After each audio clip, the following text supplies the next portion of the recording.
Definamos el tema central de este documental, el crimen del cuello blanco. Este describe delitos no violentos cometidos por empleados de negocios de alto nivel o del gobierno. El término delito de cuello blanco fue acuñado por el sociólogo norteamericano Edwin Sutherland. Él define el delito de cuello blanco como el delito cometido en el curso de su ocupación por personas de alta respetabilidad y estatus social. La corrupción es el abuso de poder para obtener beneficios personales o para terceros, ya sea en el ámbito público o privado. Puede incluir sobornos, despido de recursos, tráfico de influencias, entre otros actos ilegales o antiéticos. En Yucatán, la corrupción está regulada en diversas leyes y artículos, principalmente en el Código Penal del Estado de Yucatán y en la Ley del Sistema Estatal Anticorrupción. En el Código Penal del Estado de Yucatán, el artículo 272 define los delitos por hecho de corrupción, incluyendo peculado, cohecho y tráfico de influencias. En el artículo 273 también menciona que establece las sanciones para servidores públicos que cometan actos de corrupción. Además, la Ley General de Responsabilidades Administrativas aplica en todo México y regula las faltas administrativas graves y no graves de los servidores públicos.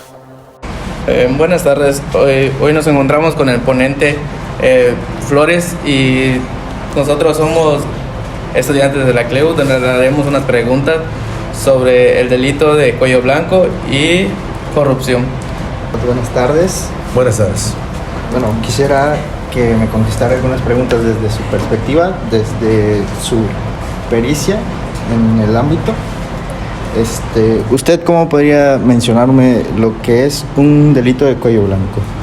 Los delitos de cuello blanco son realizados por la delincuencia organizada y cuyo propósito es esconder las ganancias ilícitas que obtienen con sus negocios turbios. Recordemos que esas ganancias son en efectivo y las cuales necesitan ser intercambiadas por negocios cuya apariencia den la facha de legales para que pueda perderse el dinero sucio con el dinero corriente. Vendría siendo como un tipo de lavado de dinero. Es lo que se conoce comúnmente como el lavado de dinero. Ok. ¿Usted cuáles elementos clave cree que distinguen a este delito de todos los demás delitos que podrían ser igual? Este delito como tal maneja una estructura, es decir, hay una jerarquía organizada, existen personas que tienen diferentes niveles de actuación. Al igual, este delito cuenta con sistemas de comunicación, cuenta con contadores, cuenta con gente especializada en el manejo de las finanzas y de los recursos económicos. ¿Usted cree que la mayoría de ellos que cometen un delito de cuello blanco cuentan con bastante cantidad monetaria, ¿no? ¿Usted cree que eso afecte a la justicia en ocasiones? Bueno, realmente lo que sea delito afecta a la justicia y afecta a la sociedad mexicana, sea delito de cuello blanco o sea cualquier delito del fuero común. En su opinión, ¿las penas actuales para los delitos de cuello blanco cree que son suficientes o deberían endurecer las sanciones hacia ellos? El endurecimiento de penas, que es lo que se maneja en la política criminal del Estado mexicano, no ha resultado como tal, ya que el índice delictivo va en aumento. Entonces lo que debería haber es una adecuada reinserción social del individuo para evitar que vuelva a cometer los delitos. ¿Qué medidas legales cree que podrían implementarse para prevenir mejor estos delitos? Actualmente se está haciendo la figura de extinción de dominio, que es el confiscamiento de los bienes que estén haciendo de que se hagan la delincuencia organizada. Igualmente, el confiscamiento de sus ganancias, el aseguramiento de las cuentas, es una muy buena medida que está haciendo el gobierno mexicano. Recordemos que la delincuencia organizada se maneja a base de capitales. Si tú le cortas el capital, es como cortarle las alas a un pájaro. ¿Usted cree que igual forma para reducir estos tipos de delito se le pudiera poner más transparencia a las empresas, que sean más transparentes en cuánto ingresan y cuánto gastan en sus tipos? Definitivamente se necesita hacer una política en conjunto, una política monetaria, una política fiscal y sobre todo una política social, porque es increíble pensar cómo México, teniendo un 65-70% de población en extrema pobreza, es el paraíso para las empresas de lavado de dinero. Es lo que no se entiende, ¿no? Por eso se dice que nuestro país es un país de contrastes, porque existe gente muy pobre y existe gente muy rica que no puede justificar de dónde ingresaron. La transparencia es necesaria en este tipo de delitos. Bueno, ya para finalizar, ¿usted qué lecciones clave cree que pueden aprender los profesionales en cada uno de sus campos para reducir el riesgo de involucrarse o permitir que otros se involucren en delitos de cuello blanco? Bueno, es necesario contar con personas especializadas, con personas asesoradas en el tema de evasión fiscal, en el tema de ingresos y de egresos y sobre todo en el tema de gasto corriente. Es decir, una persona no debe gastar más de lo que gana, ya que al hacerlo entonces entra en un déficit. Ese déficit se cubre con dinero sucio. Por eso vemos que de pronto no se puede justificar cuánto dinero gasta una persona de acuerdo a los ingresos que tenga. Debe haber una política, como dijimos antes, en conjunto en todos los niveles de gobierno, es decir, municipal, estatal y por supuesto delito federal, ya que el lavado de dinero o los delitos de cuello blanco es un delito de carácter federal. ¿Usted qué más opinión nos puede dar sobre el delito de cuello blanco? El delito de cuello blanco ha encontrado en nuestro país un terreno propicio para asentarse. No obstante, fue inventado en 1937 por Edwin Sutherland en los Estados Unidos. Aunque allá se inventó, en nuestro país ha encontrado una amplia gama. ¿Por qué? Porque nosotros no tenemos la política criminal de investigar. ¿Usted qué delito cree que está involucrado con el cuello blanco? Lo que es la apertura de empresas sin que tengamos un origen cierto de los dineros que se necesitan para abrir. Le agradezco profundamente por compartir sus conocimientos y perspectivas sobre este importante tema. Espero que esta conversación ayude a arrojar a la luz sobre cómo abordar los delitos de cuello blanco y las mejores prácticas para prevenirlos.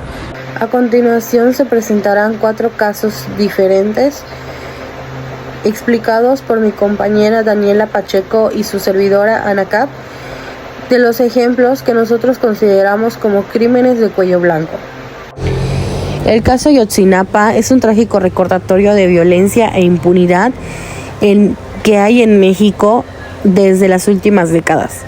El 26 de septiembre del 2014, 43 estudiantes de la Escuela Normal Rural Raúl Isidro Burgos de Ayotzinapa fueron desaparecidos forzosamente después de ser atacados por la policía municipal de Iguala. Esto mientras viajaban hacia la Ciudad de México para unirse a una marcha conmemorativa del 2 de octubre. 6 personas fueron asesinadas en el ataque y 43 estudiantes que hasta la fecha de hoy siguen desaparecidos. La investigación inicial del gobierno concluyó en que los estudiantes habrían sido entregados a un grupo criminal llamado Guerreros Unidos, quienes los asesinaron e incineraron en un basurero en Cocula. Esta versión fue cuestionada por expertos independientes y familias de estudiantes que argumentaron que la investigación había sido manipulada y que la verdad sobre lo que sucedió con los estudiantes nunca había sido revelada. En el año del 2015, la Comisión Interamericana de Derechos Humanos designó al GIEI para investigar el caso. Este presentó varios informes que cuestionaron la versión oficial y que también señalaron la participación de fuerzas de seguridad mexicanas en la desaparición de los estudiantes. A pesar de los avances en la investigación, la impunidad sigue siendo un problema en este caso. Las familias de los estudiantes y las organizaciones de los derechos humanos siguen exigiendo justicia y verdad sobre lo que sucedió con los 43 estudiantes. En el 2019, el gobierno mexicano solicitó la reapertura del caso y en el 2020 se identificaron los restos de 3 estudiantes y se detuvo a varios sospechosos, incluyendo al presunto líder del Guerreros Unidos. La lucha por la justicia y la verdad en el caso de Ayotzinapa sigue siendo un desafío. Las familias de los estudiantes enfrentan una gran resistencia por parte del gobierno y las fuerzas de seguridad, que han intentado encubrir la verdad y proteger a los responsables. A pesar de esto, la lucha por la justicia y la verdad sigue siendo un ejemplo de resistencia y determinación en la búsqueda de la verdad y justicia para los 43 normalistas desaparecidos. El caso de Armando Medina Millet se refiere a la muerte de su esposa, Flora Ileana Abraham Mahfoud, que ocurrió en el año de 1995 en el estado de Yucatán a consecuencia de un disparo. Aquí una pregunta que ha causado controversia es sobre si realmente se trató de un asesinato o de un suicidio. Pues Medina Millet siempre sostuvo que su esposa se había suicidado y según la investigación inicial, el disparo que causó la muerte de Flora se había realizado a una distancia de más de 65 centímetros, lo que contradecía la teoría del suicidio. Medina Millet fue detenido un año después, en el año de 1996, y condenado a 20 años de prisión por el asesinato de su esposa. Sin embargo, salió en el año de 2005 después de haber concluido 15 años en la prisión. Un personaje importante que estuvo detrás de su liberación fue Patricio Patrón Laviada, que él consideraba una postura neutra en este caso, pues decía que Armando no era ni inocente ni culpable. Igual, un dato muy relevante es que Armando era de una familia muy importante, venía de una familia muy importante. Es por esto que también parte en su liberación fue que nadie quería problemas con él, pues era una persona intocable. Obredet es una multinacional brasileña quien llegó a México en la década de 1990 y rápidamente se convirtió en uno de los principales contratistas en proyectos de infraestructura en el país. Los sobornos que la empresa pagaba a funcionarios mexicanos fueron revelados en 2017, después de que ejecutivos de Obredet, en su declaración en Brasil, confirmaran que se habían realizado pagos ilícitos en México. Uno de los principales implicados fue Emilio Lozoya, exdirector de Pemex, quien fue señalado de haber recibido sobornos de Obredet, que supuestamente recibió millones de dólares a cambio de ayudar a la empresa brasileña a asegurar contratos de construcción y de obra pública en el sector energético. Enrique Peña Nieto y su círculo cercano también fueron unos de los implicados. Aunque no se ha demostrado la implicación directa de Peña Nieto, varios periodistas y políticos han especulado sobre el hecho de que el presidente y su equipo de gobierno podría haber estado al tanto de los sobornos, lo que genera una enorme crisis de confianza en su administración. Las repercusiones. La revelación de los pagos de soborno en México llevó a la apertura de diversas investigaciones, tanto por parte de las autoridades mexicanas como internacionales. Sin embargo, la justicia mexicana fue percibida como débil e incapaz de juiciar a figuras de alto perfil como Emilio Lozoya.